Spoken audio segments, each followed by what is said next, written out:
At ease, soldier. Sergeant MGTOW is back again with another video, episode number 2. Now, in this video, I'm going to talk to you about female hypergamy. But before I do that, first I want to say thanks to everybody who liked the video and subscribed. Share this video if you can, so we can get the word out and reach as many men as possible. Now, with that being said, I would like to talk to you about female hypergamy. We all know that women will eventually seek out a man to take care of her. The ones that do it for themselves, when you get to know them, will act as if it's a burden she shouldn't have to bear, and they are usually crabby or easily irritated, etc. Now, we all know as MGTOWs, and if you don't know, you are about to learn that there is no such thing as an independent woman, just due to how nature is set up. Women by design have to rely on men for basic survival and nourishment. If something was to occur, let's say a natural disaster like a major earthquake or anything that knocked out our ability to keep food easy and cheap to produce, whereas we had to hunt and grow food to survive, women would immediately start to act very differently, and I believe it would be like 5 to 7 women to each man that can hunt and grow food. They have the illusion of independence because men have built up society to a point where we don't have to hunt and grow our own food. Women need that food also to survive, and through evolution have developed several sophisticated ways of extracting these resources from us. I have studied these various ways, and in this video, I will explain what to look out for and why I believe they develop such extreme hypergamy, which basically causes them to seek out someone to take care of them at the cost of the man and them not caring what happens to that man. Now, when I think of taking care of females financially, it doesn't get me as mad as it used to before I had a daughter. Now, don't get me wrong, I still do not condone it at all in today's society. And to keep it real, whether I had a son or daughter, I would still feel a need to give them money.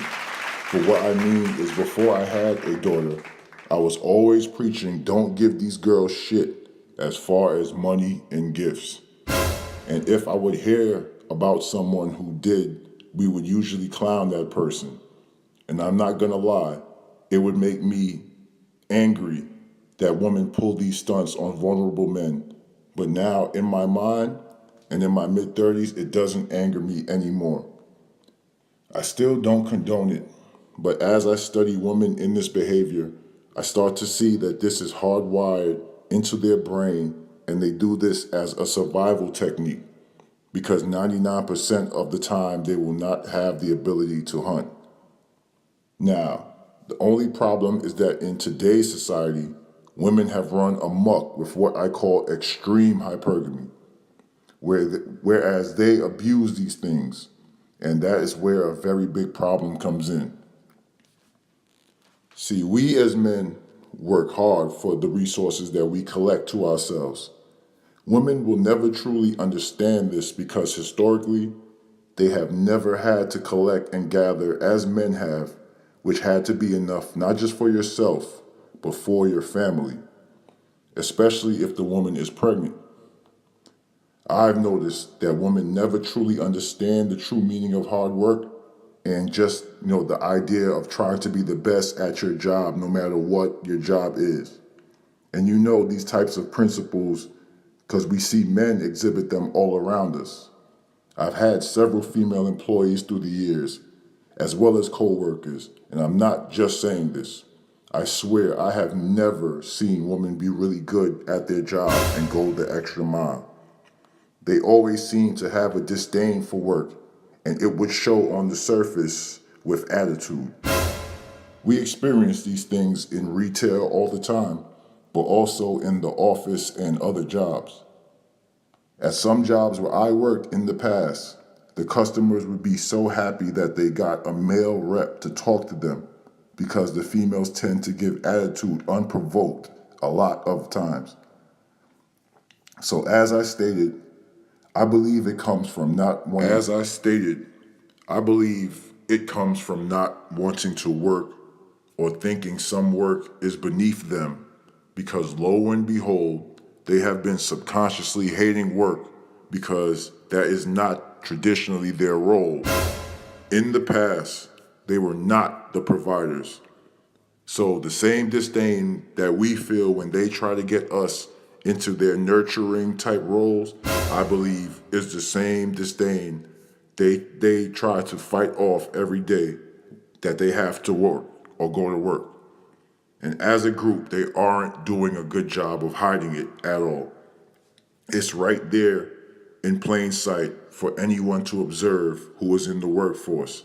And it is well known amongst most men, and it just seems to have become taboo to tell them individually that they don't work well or aren't doing a great job, or a good job even. So, basically, I have tried, and at first it used to frustrate me to try to get a feasible amount of work out of my female employees. But only through my experiments, I learned it is borderline impossible. But anyway, we know they don't want to work because of hypergamy. They want to be taken care of. And these are the signs that she is an extreme hypergamist. Now, as I mentioned in my first video, I also study body language.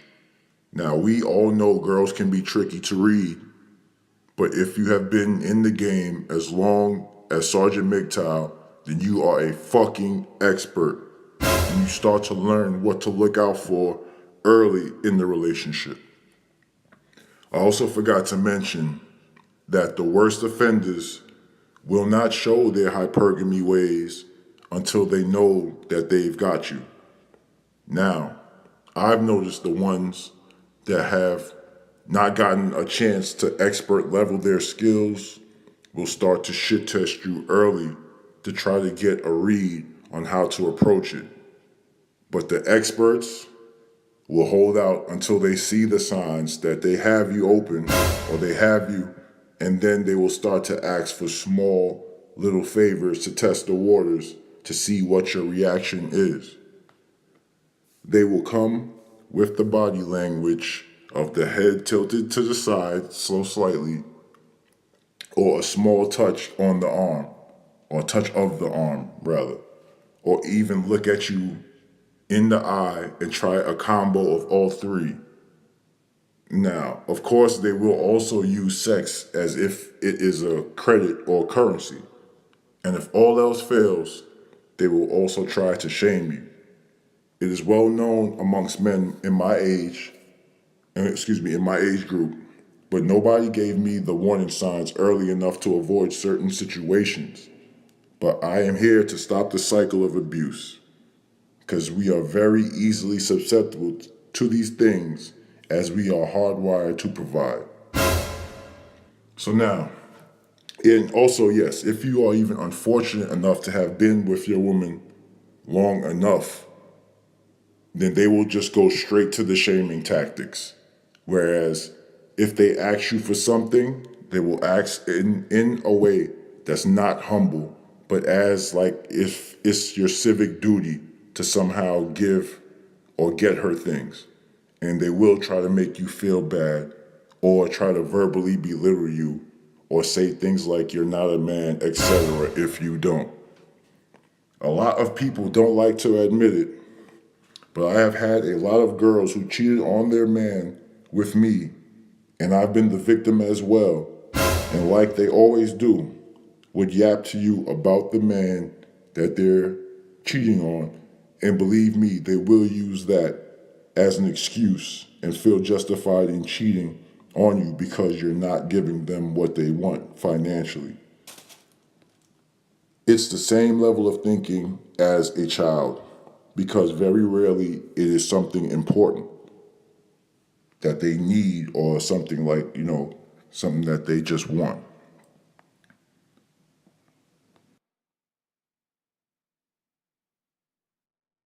I often see women using their income, their working income, to buy nonsense like clothes and other things, and then playing the damsel in distress when it comes down to the important things like their their light bill or rent bill or cell phone bill, etc. Anyway, I could talk for years about female hypergamy, so I will start to wrap this up, but I will close with this. In an effort to avoid these things in the future, just avoid all female hypergamy. I personally could never tell the extremists from the ones who genuinely need help, and in my books, I could truly care less about women needing help because I, as many other males, have never had any good experiences helping women. So they, as a group, need a reality check. That is one of the main components of men going our own way, is that we are also taking our resources with us, as to show women the reality of the situation, that you rely on us for you and your children's basic survival, and you better recognize that fact and act accordingly. Anyway, don't forget to bang the bell, like and subscribe. Also follow Sergeant MGTOW on Twitter and Facebook. And you can also hit me up at sergeantmgtow@gmail.com. That's SGT MGTOW @gmail.com with your stories about these women or anything. If you need advice or anything of that nature, you can hit up Sergeant MGTOW. Anyway, special shouts to all my fellow MGTOWs out there. And if you are a fellow Red Pill soldier, I salute you.